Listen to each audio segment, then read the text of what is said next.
से कि जो पहला है वो किसका है? गर्भ का पहला फल यहोवा का, हमारी पहली उपज यहोवा की, हमारे जीवन में पहला प्रेम, सब कुछ जो हमारा पहला है वो उसका है, क्योंकि वो पहला है। आमीन। और आज जब हम ने वो गवाही सुनी उस बहन की, हम लोग बहुत ब्लेस्ड हुए जब मैं सुन रहा था। और मैं चाहता हूं कि आप लोग इस बात को समझो। जितने लोग इस बात को समझ गए कि जब संत लोग आपस में इकट्ठा होते हैं और जब हम अपने दानों को, अपने बीजों को देते हैं, वो चंदा नहीं है। जो चंदे की मेंटालिटी से देता है, मैंने आपको पहले भी कहा था, आज फिर से कह रहा हूं, कृपया करके इस कलीसिया में अपना चंदा ना दे। ये केवल प्रेमियों की जगह है।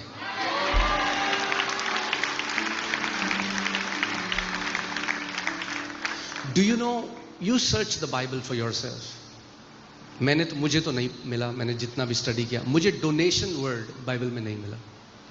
मुझे चंदा या डोनेशन शब्द पूरी बाइबल में नहीं मिला। जो राजा पूरब से आए, जब यीशु पैदा हुआ, दे ब्रॉट देयर गिफ्ट्स। वो क्या लेकर आए? अपने तोहफे लेके आए। चंदा नहीं लेकर आए। क्या लेकर आए? तोहफे। धर्म आपको चंदा देना सिखाता है, प्रेम आपको तोहफा देना सिखाता है।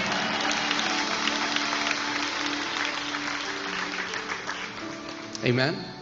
मगर इस बात को आपको समझना है। आप जानते हैं, यीशु मसीह ने कभी बाइबल में नहीं कहा आई विल बिल्ड बिजनेसेस, मैं बिजनेस को बनाऊंगा।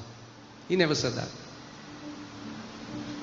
केवल एक चीज की प्रतिज्ञा यीशु ने करी कि मैं एक चीज बनाऊंगा और उस पर नरक के फाटक प्रबल नहीं होंगे, और वो उसकी कलीसिया है।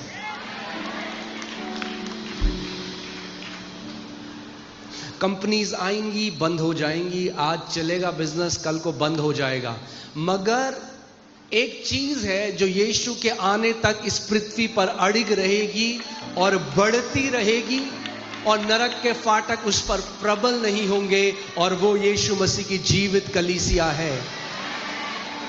जिस भी कलीसिया की नींव प्रभु यीशु मसीह ने डाली है, ना तो धमकियां, ना तो झूठे केसेस, कोई उस कलीसिया को बंद नहीं कर सकता।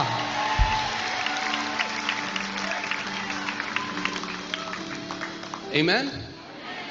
नरक के फाटक प्रबल नहीं होंगे।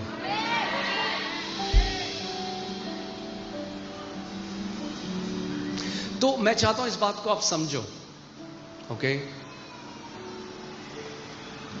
हम लोग पैसों के पीछे नहीं हैं। यीशु ने कहा, जब तुम सबसे पहले मेरे राज्य की और मेरी धार्मिकता की खोज करोगे, तो ये बाकी सारी चीजें जिसके पीछे दुनिया पागल है, मैं तुम्हारे जीवन में जोड़ दूंगा।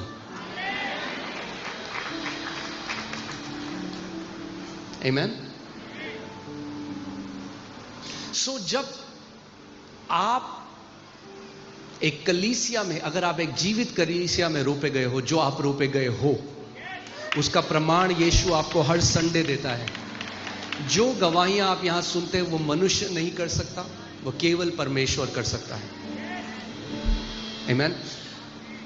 और अगर आप एक जीवित कलीसिया में रोपे गए हो, जब आप एक जीवित कलीसिया में रोपे गए हो, और यीशु की ये प्रतिज्ञा है, मैं कलीसिया को बनाऊंगा और एक कलीसिया बढ़ती जाएगी, तो जब आप अपना दर्शन कलीसिया के दर्शन में मिला दोगे, जब आपका उद्देश्य कलीसिया की बढ़ोतरी हो जाएगी, जब आपका उद्देश्य हो जाएगा कि प्रभु, मैं तेरे सपने के अधीन अपने सपने को, तेरी इच्छा के अधीन अपनी इच्छा को ले आता हूं, और मेरा तन मन धन, मेरा टैलेंट, मेरी नौकरी, मेरा जीवन, सब कुछ जब प्रभु मैं तेरी कलीसिया के साथ मिला दूंगा, तो आपको बढ़ने से कोई नहीं रोक सकता।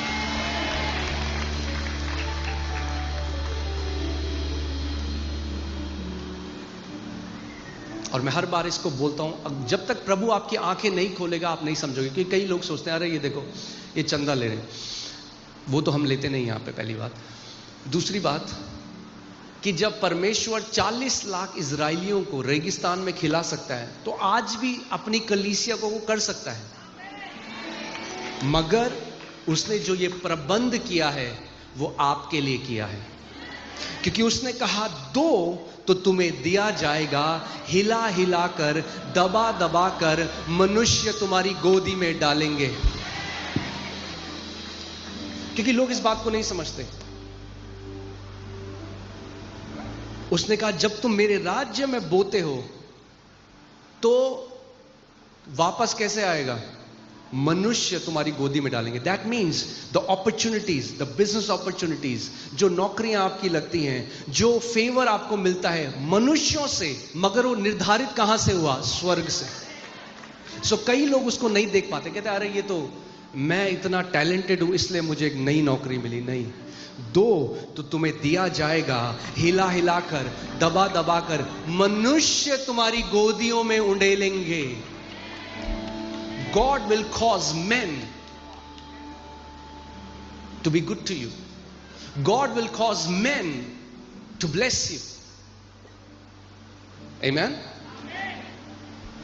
मैं जल्दी से, अगर आप हगाई की पुस्तक लगाएं, मैं जल्दी से आपको एक सिद्धांत सिखाना चाहता हूं। मेरे पास आज कभी ऐसा होना चाहिए, हम कभी मैं एक दिन सोचता प्रभु कैंप में चलते हैं हम 3-4 दिन के लिए, किसी को घर ना जाना हो, सुबह से शाम तक हम वचन सीख सकते हैं। Because there is so much meat in the world. हाँ, जब वचन खुलता है, जब परमेश्वर खोलता है तो फिर रुकने का मन नहीं करता। सो जल्दी से अगर हम हगाई की पुस्तक में जाएं,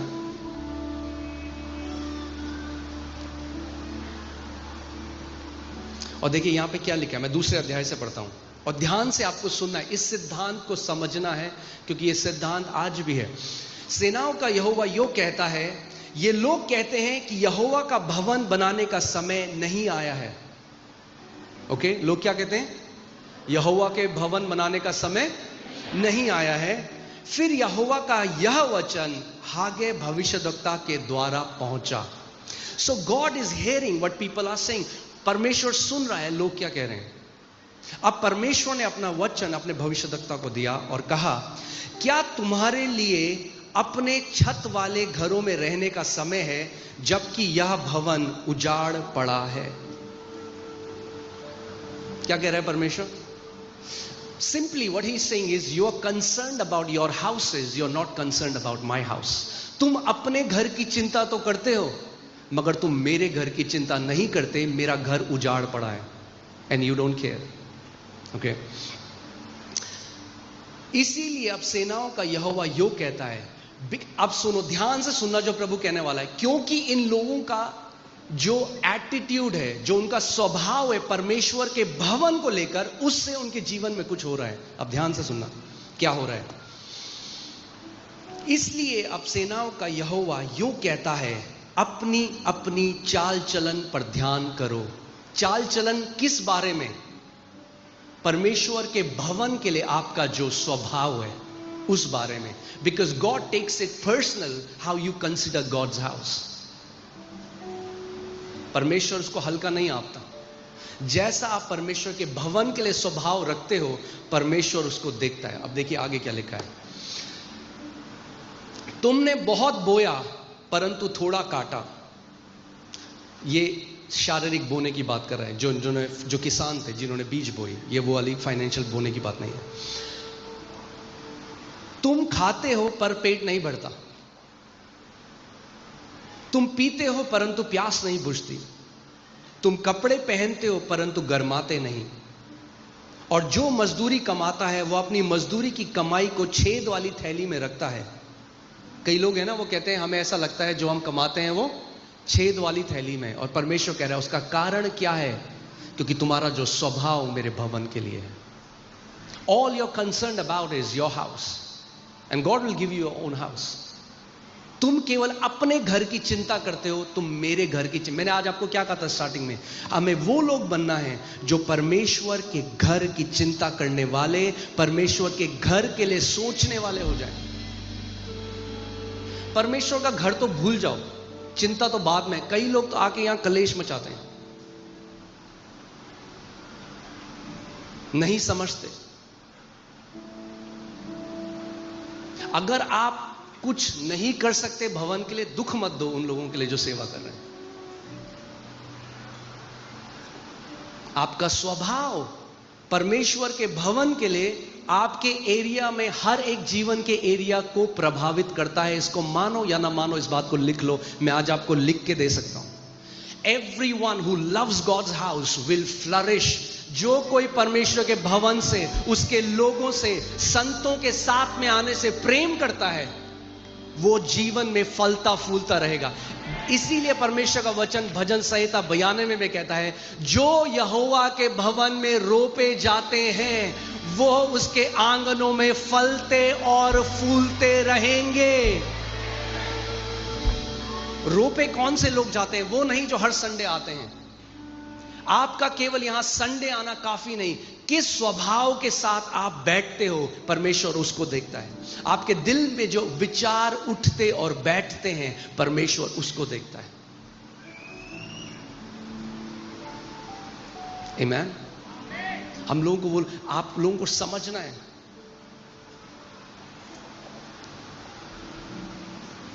मैं आपको केवल उदाहरण दे रहा हूं। कोई फैमिली है, मुझे नहीं पता वो पंजाब से आते हैं, कहां से आते हैं, वो हर महीने आके कुछ चावल के कट्टे, कुछ दालें देके चल जाते हैं, क्योंकि कोई सोच रहा है कि यहां पर हजारों लोग, करीबन महीने में 40,000 से ज्यादा लोगों को खाना दिया जाता है और अच्छा खाना दिया जाता है।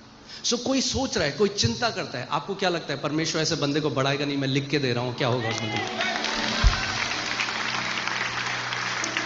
It's all about being sensitive. जब आप संवेदनशील हो जाते हो उसके घर के लिए, जब आप वो बेटे और बेटियां बन जाते हो जो कहते हो मेरे पिता का जो घर है,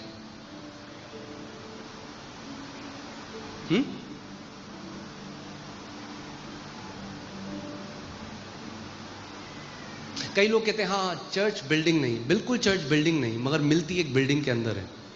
तो आपका स्वभाव जो उस बिल्डिंग के अंदर है मायने रखता है। पौलुस कहता है that you should know how to conduct yourself in the house of the Lord। तुम्हें पता होना चाहिए परमेश्वर के घर में तुम्हारा स्वभाव कैसा होना चाहिए। आमीन।